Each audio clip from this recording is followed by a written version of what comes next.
حضرت نوح علیه السلام په بیړۍ کې کله چې حضرت نوح علیه السلام بیړۍ ته پورته شو نو ناپېژانده بوډای هلته ولید خو نوح علیه السلام وپېژانده چې دا خو شیطان ده حضرت نوح علیه السلام وویل دلته څه کوې شیطان ورته وویل ځکه راغلی یم چې ستا په یارانو برید وکړم او د هغوی زړونه له ما سره او تنې له تا سره حضرت نوح علیه السلام وویل ای دښمنه د دې ځای ووځه شیطان وویل ښاغلیه 5 څیزونه داسې دي چې زه په هغې باندې انسان هلاکوم د هغې جملې 3 درته نه وایم او 2 درته وایم حضرت نوح علیه السلام ته وحی وشوه چې ووایه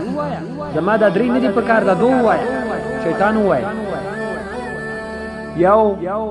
حسد یا کینه چې د هغه د لاسه زه ملعون شو یعنی د آدم علیه السلام سره مې حسد وکړ ورټل شو د الله رب العزت د رحمت څخه لري او بل حرص چې حضرت آدم علیه السلام ته الله تعالی ټول جنت مباح کړ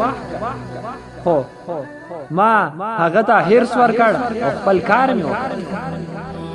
نو خوږو اورېدونکو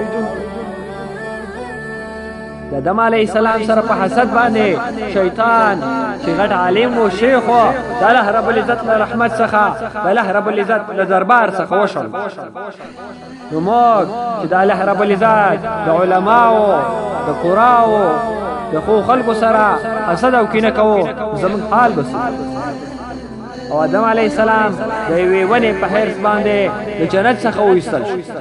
نن موږ د ټولې دنیا حرص کوو خو د الله د دین حرص مو ونه کړ نو زموږ حال به څه وي